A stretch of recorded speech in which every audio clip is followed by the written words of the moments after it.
नाज़रीन, drama serial Chaalbaaz की आज की वीडियो बहुत दिलचस्प है, पूरी देखिएगा।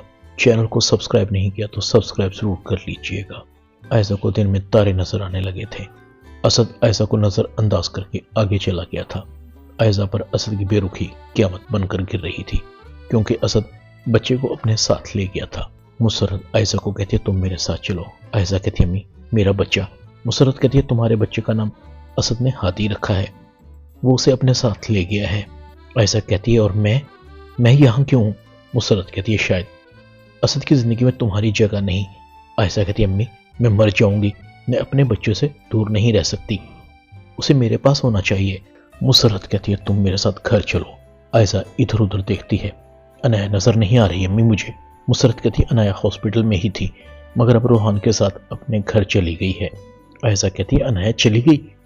इशल भी उस घर में है और मैं? मुसरत कहती है तुम इसलिए वहां नहीं हो क्योंकि तुम अपने शोहर की नजरों में गिर गई हो, शायद इतनी कि अब कभी वो मुकाम नहीं पा सकोगी।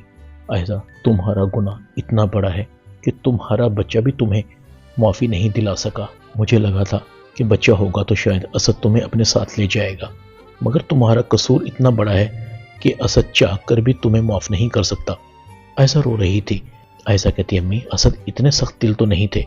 मुसरत कहती है तुम ठीक कह रही हो, जब औरत मर्द की नज़रों से गिर जाए तो फिर यही हाल होता है जो इस वक्त तुम्हारा है। दूसरी तरफ इशल रूहान को कहती है क्या हुआ, तुम्हारे चेहरे पर अभी भी उदासी है? रूहान कहता है क्या करूं भाभी, वो अनाया जो मुझसे नाराज है। इशल कहती है क्या अनाया अब भी तुमसे नाराज है? तुम्हारी नाराजगी खत्म नहीं हुई? रूहान कहता है कहाँ, जब तक अनाया मुझसे अजाने नहीं दिलवा लेगी तब तक उसकी नाराजगी दूर नहीं होगी। रूहान कहता है आप कुछ करें ना भाभी। इशल कहती है मैं तो सिर्फ समझा सकती हूँ, बाकी का काम तुमने ही करना है। रूहान कहता है आप अनाया से बात तो करें एक दफा, मैं उसके कहने पर कान पकड़कर उठक बैठक करने के लिए तैयार हूँ। इशल मुस्कुरा देती है करती हूँ तुम्हारा कुछ। रूहान चला जाता है। अनाया रूहान को कहती है तुम भाभी को मेरी शिकायतें लगा रहे थे कि मैं तुम पर बहुत जुल्म करती हूँ। रूहान कहता है मेरी मजाल है जो मैं किसी से तुम्हारी शिकायतें लगाऊंगा, मैं तो भाभी से बस मदद मांग रहा था। अनाया हल्का सा मुस्कुरा देती है तुम्हारा कसूर इतना बड़ा है मिस्टर रूहान, तुम्हें माफ़ी नहीं मिल सकती। रूहान कहता है मजलूम पर इतना जुल्म मत करो कि वो अपनी फरियाद ऊपर वाले से करने लगे। तुम्हारा शौहर हूँ, शौहरों के साथ ऐसा कौन करता है भला? सारी रात सोफे पर एक करवट लेट कर मेरी कमर में दर्द होने लगा है। अनाया कहती है वो तो होगा बच्चू, गलती करने से पहले सोचना था ना। रूहान कहता है हर गलती की माफ़ी भी तो होती है। अनाया कहती है मगर सज़ा के बाद, अभी तुम्हें सज़ा मिली ही कहाँ है। रूहान कहता है अच्छा तो तुम्हारी नज़रों में ये सज़ा नहीं है और इससे बढ़कर मेरी क्या सज़ा होगी? अनाया कहती है बताऊंगी, अभी थोड़ा वक्त है। रूहान कहता है कर लो करीब के साथ ज्यादती, जब मेरा बेबी होगा ना तो मिलकर तुमसे बदला लेंगे। इतने में असद भी आ जाता है। रूहान कहता है भाई आ गए, चलो चलते हैं अपने भतीजे का इस्तकबाल करते हैं। आखिर सारे इंतजाम कर चुका था। हादी का इस्तकबाल बड़ी शान और शौकत से हो रहा था, सारा घर सजा हुआ था। इशल हादी को संभालती है, आशिर भी बहुत खुश होता है। रूहान और अनाया भी एक दूसरे की तरफ देख रहे थे। रूहान कहता है हादी कितना क्यूट है, बिल्कुल मुझ पर किया है। असद कहता है बिल्कुल ठीक कह रहे हो तुम, ये शरारती भी तुम्हारी तरह बनेगा। दूसरे तो ऐसा रो रो कर बुरा हाल था। अम्मी क्या मैं अब कभी अपने बच्चे को नहीं देख पाऊंगी? अम्मी क्या मैं कभी अपने बच्चे को नहीं देख पाऊंगी? असद मुझसे मेरे माँ होने का अख्तियार कैसे ले सकते हैं?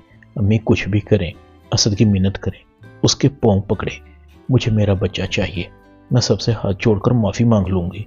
मुसरत कहती है तुम्हारा क्या ख्याल है कि सब मैंने नहीं किया होगा? असद की मिन्नत भी की थी और हाथ भी जोड़े थे, मगर आयशा जो तुमने उनके साथ किया है उसका असर इतना गहरा है कि असद वो सब भूलने को तैयार नहीं है। बस तुम अल्लाह से दुआ करो कि असद का दिल तुम्हारे लिए नरम हो जाए तो शायद तुम्हारी जगह फिर से उस घर में बन जाए। अब आयशा को एहसास होने लगा था कि उसने सबके साथ नहीं अपने साथ पूरा किया है। मेरी ख्वाहिशों ने सब ख़त्म कर दिया, सब कुछ तो मिला था उस घर में मुझे। आशिर इशल रूहान मेरी कितनी इज्जत करते थे, मेरी उनसे कोई दुश्मनी तो नहीं थी। खामखा सब कुछ हासिल करने की जिद ने आज मुझे اپنی زندگی کے اس موڑ پر لا کھڑا کیا ہے جہاں سے واپسی مشکل ہے۔ اسد نے مجھے چھوڑ دیا، مجھ سے میرا بچہ بھی چھین لیا۔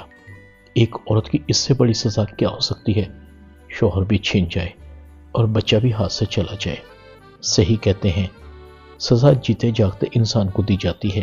جو اسد نے مجھے دی ہے، مر بھی جاؤں تو سکون نہیں ملے گا۔ مسرت کہتی ہے، اپنے اللہ سے معافی مانگو، وہ ضرور تمہاری سنے گا۔ ایسا کر رو کر برا حال تھا۔ کیا اسی دن کے لیے میں نے یہ سب کیا تھا؟ سوچا ہی نہیں تھا جو کر رہی ہوں اس کی سزا بھی ملے گی۔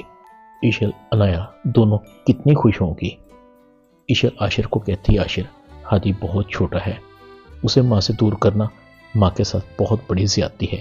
مجھے ایزا بھابھی پر ترس آ رہا ہے، وہ اپنے بچے کے بغیر کیسے رہ رہی ہوں گی؟ عاشر کہتا ہے، کیا کر سکتے ہیں، بھائی بھابھی کو واپس لانے کے لیے بالکل بھی تیار نہیں ہے، اور پھر بھابھی کا بھی کیا پتا انہوں نے خود کو چینج بھی کیا ہے کہ نہیں۔ سچ بات تو یہ ہے، مجھے بھی ڈر لگ رہا ہے بھابھی نے اس سب سے کچھ سبق سیکھا بھی ہے کہ نہیں۔ ایشور، بھابھی ان عورتوں میں سے ہیں جو خود کو بدل نہیں سکتی، اگر واپس آ گئی تو ایسا نہ ہو کہ ایک بار پھر گھر کا ماحول خراب ہو جائے۔ ایشل کہتی، عاشر، ہمیں خود سے زیادہ ہادی کا سوچنا ہے، اصل زیادتی تو اس معصوم کے ساتھ ہو رہی ہے۔ دوسری طرف اسد بھی سوچوں میں گم تھا۔ ایزا، تم نے اچھا نہیں کیا، کس مقام پر لا کر کھڑا کر دیا تم نے مجھے۔ بے شک تم ہادی کی ماں ہو، مگر میرے دل میں تمہارے لیے بیوی جیسی اب کوئی فیلنگ نہیں رہی۔ تم تو اس گھر کی بڑی تھی، مگر تم نے اپنے عمر سے چھوٹے ہونے کا ثبوت دیا۔ میں سوچ بھی نہیں سکتا تھا کہ تم اس گھر کے لوگوں کے ساتھ اتنا گھٹیا سلوک کرو گی۔ تمہارا اور میرا رشتہ جھوٹوں کے سہارے کھڑا تھا۔ بابا اس دنیا سے چلے گئے، آج زندہ ہوتے ہادی ان کی گود میں کھیل رہا ہوتا تو کتنے خوش ہوتے۔ صرف تمہاری وجہ سے بابا اپنی اولاد کی خوشیاں نہیں دیکھ سکے۔ جب ہادی بڑا ہوگا تو اسے تمہارے بارے میں کیا بتاؤں گا کہ تمہاری ماں چھوٹی مکار فریبی تھی۔ جانتا ہوں ایک بچے کو ماں کی کتنی ضرورت ہوتی ہے، اور میرا بیٹا بغیر ماں کے پروان چڑھے گا۔ تم نے مجھے بہت مایوس کیا ہے ایسا۔ ایشل اسد کو پریشان دیکھتی ہے۔ اسد کی آنکھوں میں نمی تھی۔ ایشل کہتی ہے، اسد بھائی، ایزا بھابھی کو معاف کر دیں، اپنے لیے نہ صحیح اپنے بچے کے لیے ہی صحیح۔ اسد کہتا ہے، میں نے تم جیسی لڑکی نہیں دیکھی، اس نے تمہارے ساتھ کتنی زیادتیاں کی ہیں۔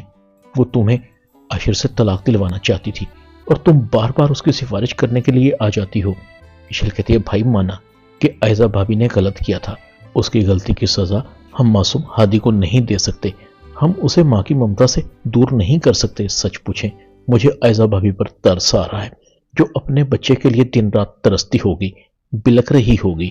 بھائی، میں اس گھر کی خوشی کے لیے سب کچھ بھول سکتی ہوں، مگر آپ ایزا بھابھی کے لیے تھوڑی سی نرمی دکھائیے۔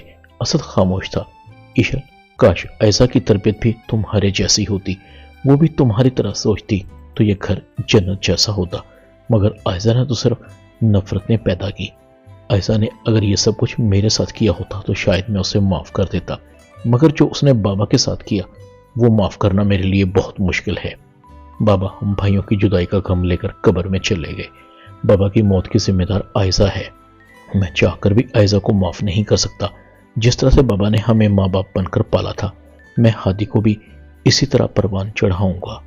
کبھی بھی ہادی کو ماں کی کمی محسوس نہیں ہونے دوں گا۔ ڈرامہ چال باز میں اتنا ہی۔ چینل کو سبسکرائب کر دیں، ویڈیو کو لائک کر دیں اور بیل آئیکن کے بٹن کو دبا کر آل پر کلک کر دیں تاکہ آپ کو میری نئی آنے والی ویڈیو کا نوٹیفیکیشن فوراً مل سکے۔ اپنا خیال رکھیے گا۔ اللہ حافظ۔